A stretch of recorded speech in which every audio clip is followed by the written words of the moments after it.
Formations like these require long hours of intensive drilling and careful judgment. When the troop goes around the corner, the riders on the outside of the turn have to adjust their speed to keep even with the riders on the inside.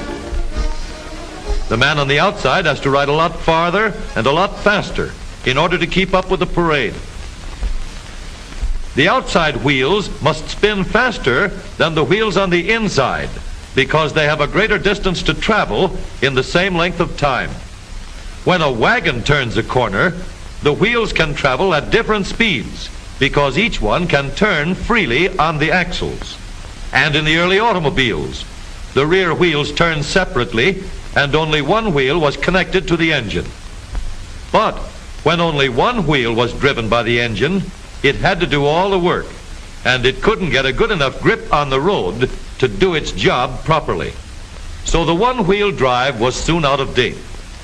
But if two wheels are locked on an axle so that they are not free to turn separately, one or the other has to slide. So engineers had to find a way to connect both rear wheels to the engine without sliding and slipping on turns. The device which makes this possible is a part of the rear axle. It is called the differential because it can drive the rear wheels at different speeds. The differential looks complicated, but once we understand its principle, it is amazingly simple. These two wheels are mounted on separate axles and supported by a frame so that they can revolve freely at different speeds.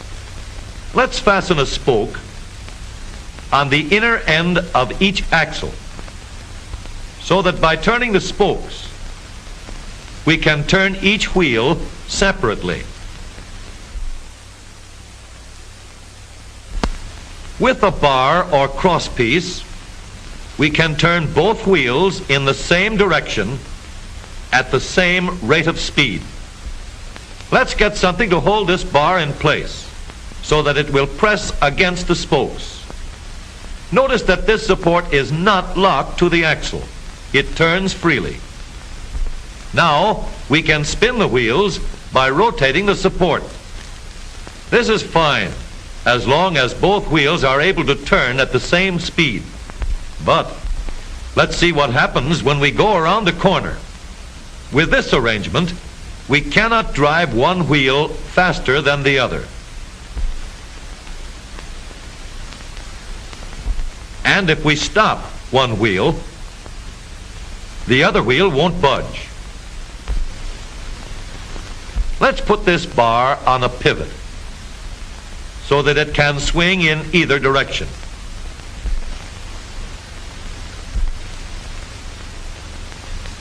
Now, the bar can still turn both wheels at the same speed. And because it pivots, it lets one wheel turn even when the other is stopped. But if turned too far, the bar will swing around until it won't drive the spokes that turn either wheel. We need another crossbar and more spokes to carry on the job. When we stop one wheel, the crossbars will continue to push the spokes of the free wheel around. As long as both wheels are free to turn, the bars do not swing on their pivot and the wheels move at the same speed. Now we have the working principles of a differential.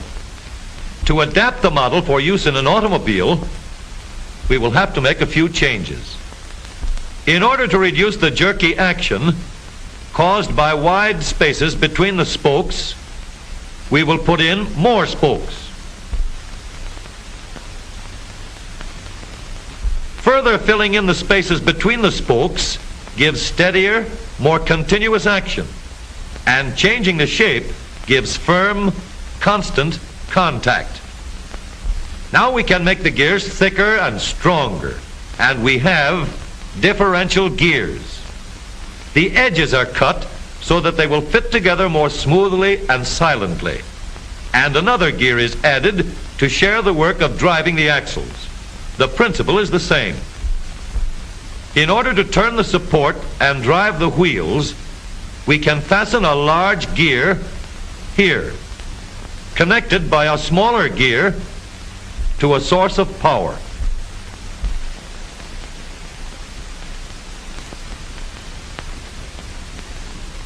Notice that the power is connected to the differential at the center line.